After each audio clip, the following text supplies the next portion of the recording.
Hi folks, welcome back to the Hoard. So, let's see, you guys can hear an engine running in the background. That's always a good sign, right? It's always nice when something starts up. I think you guys remember this thing. This is the golf cart, and obviously I smashed an all-terrain vehicle engine in it. This is, what, a 1988 EZGO Electric golf cart that I pulled the rear end out of, put a straight axle in, pillow bearings, chain drive to a Honda TRX200SX engine. I think this is a 1986 engine. And if you guys remember, you see all the oil spots all over the cardboard? It was leaking oil like no tomorrow. So my plan is to change out this engine and put a different one in that doesn't leak oil, right? I don't want to be leaking oil all over the place.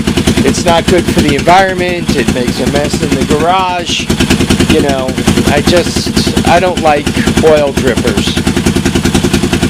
Before I decided to pull this engine off, though, I wanted to see where it was leaking from. And it appeared to be coming out behind the recoil. And if you look in here, you can see even by where that bolt is, those bolts on that plastic, it's all covered with oil. So I saw that, and I said, okay, chances are this thing is leaking from the main, but it's been running now, I don't know, for a good 5 minutes or so, and I'm just not trying to rip the finger off in front of everybody. I mean, there's a little residual, but it just doesn't appear to be leaking anymore. I don't know if it's got a really, really tiny leak, and if you run it for a half hour, you know, it builds up enough to drip, or what the story is, but I'm just not getting anything out of her.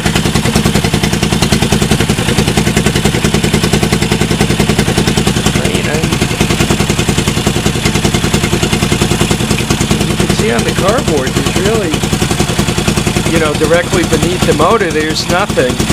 I mean, you can see on my, the way my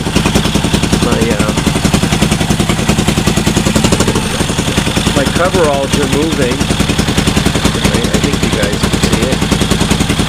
That the crankcase is ventilated, right? It wouldn't be moving like that if it wasn't ventilated. But now she's not dripping oil.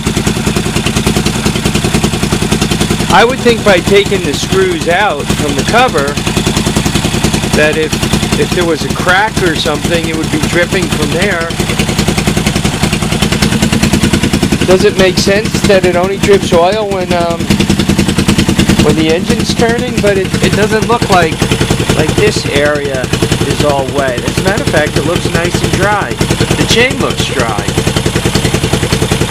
So I don't want to pull this engine off if I don't have to. I mean, I can pop it into gear. See if she'll leak now.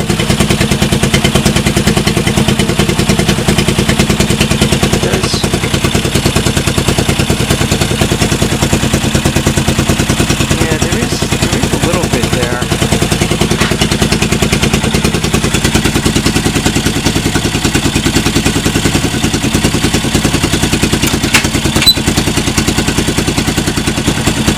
Make sure it's out of gear. Yeah, I don't want to lean over and hit the throttle and have it leap around.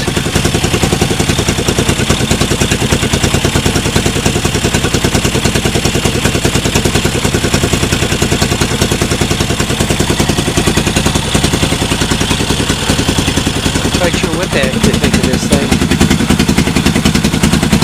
I'm going to let it run for another few minutes. I mean, I'm not moving, so I'm not getting any real air cooling, but it's been running for a good 5 minutes, 10 minutes now.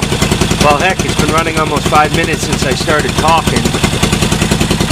I guess I'm just gonna let it run a little longer, then look at it real close with a flashlight, see if I see anything.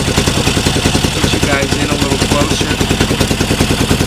You guys see if you see anything.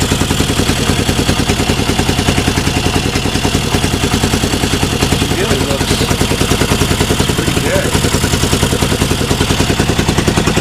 I kind of jammed a Briggs & Stratton muffler in this thing. I mean, it's leaking all around it and so forth. It's leaking down there too. But she actually sounds pretty good. I mean, talk about an engine sitting there and purring. The valves are nice and quiet. Even with this open, the valves are nice and quiet. So,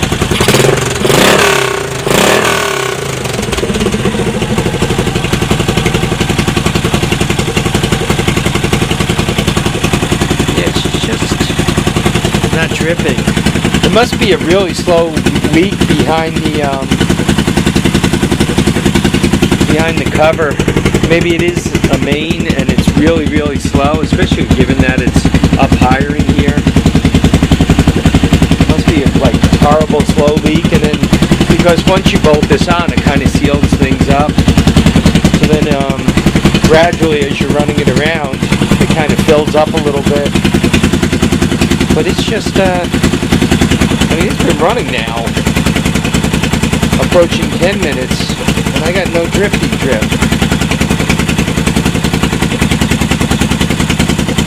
And she's not, it's starting to warm up a little bit. Not horrible though, not like overheating, right? If it were overheating, I couldn't touch it like that. I'm going to let it run another few minutes. Oh, I got a drip. Right there.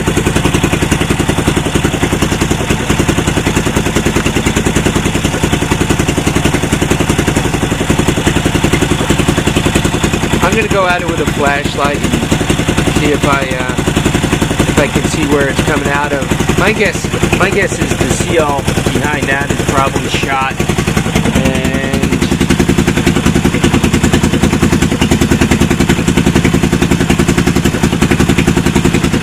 And I'm probably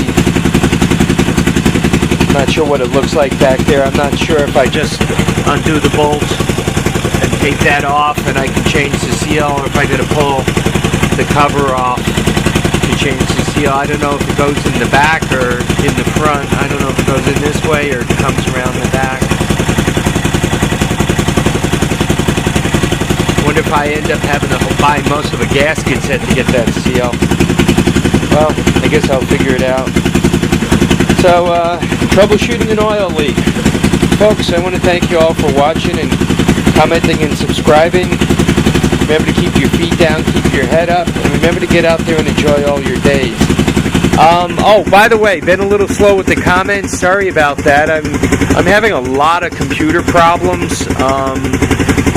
I have 3 laptops that one is worse than the next.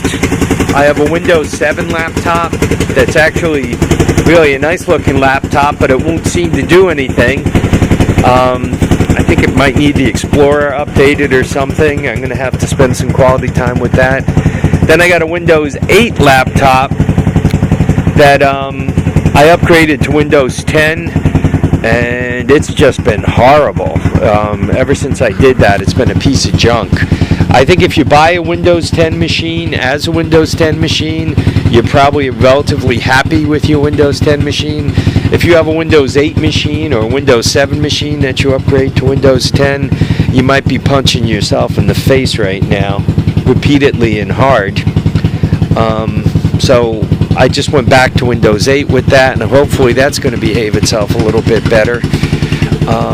The problem I'm having with it, it's like every keystroke I take, it like delays. Sometimes I could type a whole word, and then you know, I'll look and say, where the hell did my word go? And I'll go to, you know, like see what it's up to, and then the word will appear. And it just seems to have a real delay between the keyboard and what it's putting up on the screen which drives me absolutely nuts. So that's the Windows 8 machine. That was a Windows 10 machine, which is back to being a Windows 8 machine. Then I have a Linux machine. What's that called? Umberto or something like that? Umberto 14.3 or 14.6, whatever the 14 one that's out. I'm actually relatively happy with that, but that machine started out as a Vista machine, so it's kind of an antique piece of junk. So there's my my 3 laptops.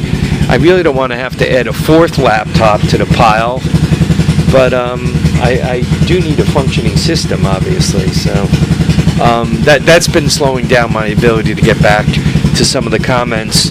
So sorry about that. I'm you know, my bad. I just gotta either get these problems ironed out or get those systems replaced, one or the other. Folks, I want to thank you all for watching and commenting and subscribing. Once again, keep your feet down, keep your head up, and get out there and enjoy all your days. Bye now.